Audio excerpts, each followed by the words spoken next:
Hey guys, I'm CMA Supra and welcome to a War Thunder historical battle. In this battle, I'm going to be flying the Japanese A6M5 Co, and I'm going to be going up against both an American P-51 Mustang and an F8F Bearcat at the same time, and I'm going to be victorious against them for one single reason. That reason is that I was able to dodge all of their boom and zoom attacks on me. Dodging is a very important thing to be able to do in War Thunder, and so with all the dodging I had to do in this game, I want to teach you guys how to dodge attacks from other people who are booming and zooming on top of you. So I am flying the Japanese A6M50, like I said, and this plane is slow but very maneuverable, and maneuverability is a great thing to have when you're the one who has to be dodging enemy attacks, because it makes you less predictable. It makes it harder for the enemy to figure out where they should shoot so that they hit you. So, I'm up here at 5.5 kilometers in the sky, and in front of me there is a giant black dot who, when I zoomed in, looked like a bomber. So I'm going to go attack him because I really don't see any other black dots up here with me. I'm the only person on my team who climbed this high, and it seems like this other black dot, who has turned out to be a B-17, is also the only black dot on the enemy team who has climbed this high, so it's me against him, and I've actually had pretty good luck shooting down B-17s and zeros, which is kind of crazy, but I've had pretty good luck shooting down B-17s in it. So I figured it was an okay thing to go and do. However, I have actually spotted another black dot above the B-17, just below the horizon, and so I've decided to cancel my attack on the B-17 and go for whatever that other black dot is, because he actually looks like a fighter. And it turns out that he is a fighter. It's an F8F Bearcat, and he and I are about to go head-on here because we are closing very rapidly. So F8F versus Zero head-on. Who is gonna win? We will never find out, because my opponent chooses not to go head-on against me. It really was a weird decision for him to do that. I don't understand what his thinking was, because he actually would have won in that head-on. I guarantee he would have won, because the rate of fire on his machine guns is very high, and my cannons have a very low rate of fire, so he would definitely have won that fight. There's also the fact that he has a much more durable plane than I do, so I would have been just ripped apart. So anyways, one of my teammates, after I told my whole team that I'm attacking this Bearcat, said that if I want to dive down, I'm more than welcome to, and he'll help me with his gunners, which was very nice of him. So now you may have noticed it a little bit ago on the minimap that there's actually another enemy coming behind me on my tail, and he's going to be showing up here pretty soon. I didn't realize it at the time when I was playing because I didn't see the dot on my minimap, but here we are, we're about to see it, and here's where I realize, oh, there's somebody behind me. I probably should have been checking my 6. So I end up having to dodge his attack, and then I have to look and try to find what he is. He is a Mustang. So now it's a Mustang and a Bearcat versus a Zero. So the way I dodged the Mustang's attack was I went down and I turned left or right, really in this case I turned both directions. And now I'm going to attack this Bearcat, but it looks like I'm not going to be facing him in time, so I turn into him and I go down. Going down is the key. Going down and then turning either left or right is how you dodge. Now it's a head-on against the Mustang. I once again go down and I go towards the left this time. It makes it very hard for the enemy to figure out where to shoot you because your plane is at a very weird angle when you do that, and so they almost always will miss you when they do that. So here I was wondering what the Mustang was doing, and it turns out that he was actually getting a shot for the Bearcat to shoot at me, and it was successful, but unlucky for him, and really lucky for me. The Bearcat did not get too many hits on me, so hooray for that. The Mustang was also so slow after doing that maneuver to let the Bearcat shoot at me that I got some hits off on him, which is awesome.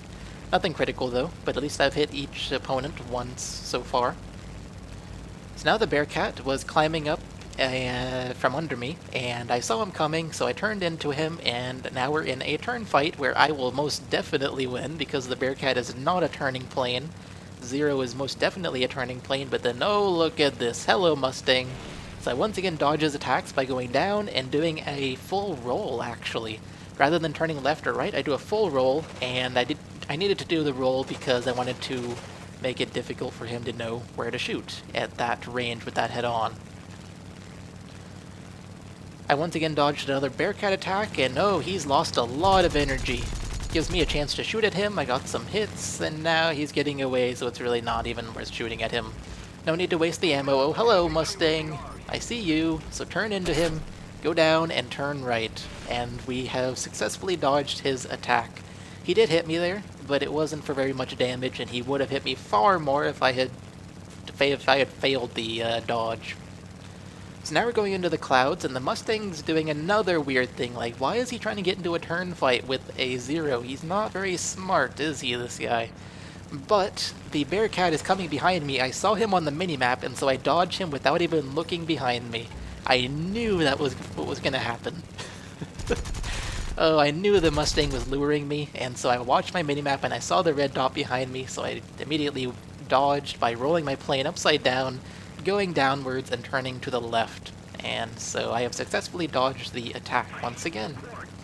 So now I looked at my scoreboard and I saw that the two people I'm fighting are the only two people left on the enemy team, so I tell my team, hey, these guys are up here, come help me, and there'll be more on that later. Mustang once again wants to get into a turning fight with me. I will gladly do it. Oh, he's lost so much energy. Bye-bye! Oh, I was able to dodge his attack so long that I was finally able to actually get a shot on him, because he'd lost so much energy trying to get me, and he was getting tired of it.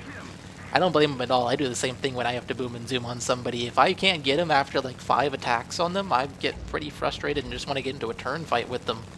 But it does not work, as the Mustang has now learned. So now this redneck guy is the only guy left, and I told my team to attack him because he is the only guy left. And so now it's just my whole entire team versus redneck. And hello there, other A6M5 Co who has more energy than I do. You go get him. Thank you for chasing the guy. I don't have the energy to keep up with him, so hopefully you do. It looks like the Bearcat is still getting away from both me and my teammate, but he will have to turn around eventually because this is not real life. Maps do have boundaries, so even if he is getting away, it's not the end of the world. He's now climbing, which is a very odd choice because the Zero is a very good climbing plane, but heck, I'll take it. You can climb, I'll get closer to you, and all will be good. So now his name has disappeared, and this is where something I've done in the post-effect settings. I've actually changed my post-effect settings so the game looks a bit different, but the result of the game looking different is I can actually see dots through clouds, and so I'm able to track this guy until this point, because his dot has actually disappeared now. But I was able to track him for a little while, and wait for it, there it is. I was able to track him long enough, and then he didn't disappear for too long. So I was able to basically keep his position known.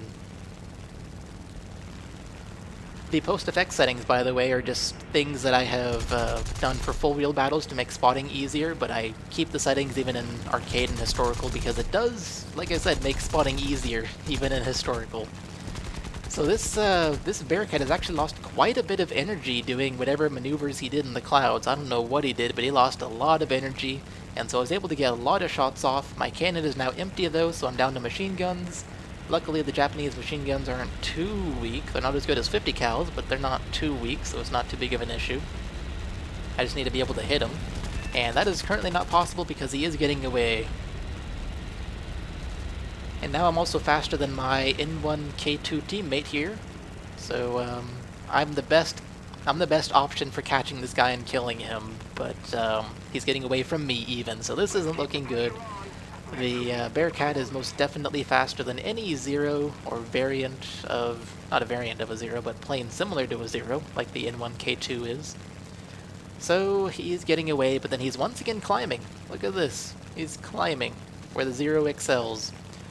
He maybe doesn't know that Zeros are just really good at climbing. I don't know. But anyways, we're getting close to his carrier fleet here. In fact, we're already over the carrier fleet. And this is pretty dangerous because carrier AAA is very deadly, and the Zero is very weak. And can you guess what happens when you take a deadly weapon and you shoot it at a weak target? That weak target dies. So this is pretty much just luck here. It's like a 50-50 chance of whether I'll survive or kill this guy. No, that's not what I meant. It's whether I survive it's a chance whether I'll survive or whether I'll die, basically, because of all the AAA that's getting shot towards me and my teammate. It's just a chance here, but we both decided to take the chance. I was going to back out, but then I saw my teammate had actually decided to stay in the fight, so I figured, okay, I'll stay in the fight as well. And now this Bearcat is pulling some maneuver, trying to stay close to his carriers, I'm sure, and it lets both me and my teammate get close. He has been critically damaged, probably his elevator, and he is in the ocean. I didn't get the kill, but I didn't earn the kill either.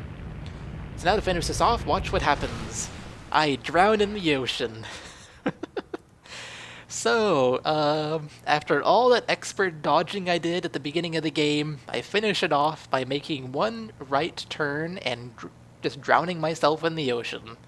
How embarrassing. I forgot that my plane was damaged. I thought it was at full health, and so I didn't... If I had known the plane was damaged, I wouldn't have tried that turn, because the plane turns differently when it's damaged. But I didn't know it was damaged, and so I tried the turn, and it didn't go well for me. Kind of embarrassing, but pretty funny as well. Not something I should avoid showing you guys, of course.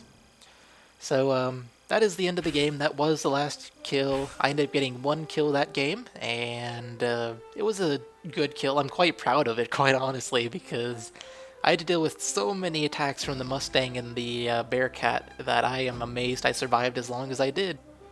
Anyways, guys, that's going to do it for this video. I hope you guys have enjoyed it and possibly learned something, such as how to dodge, and I will see you all in the next video. Bye, guys.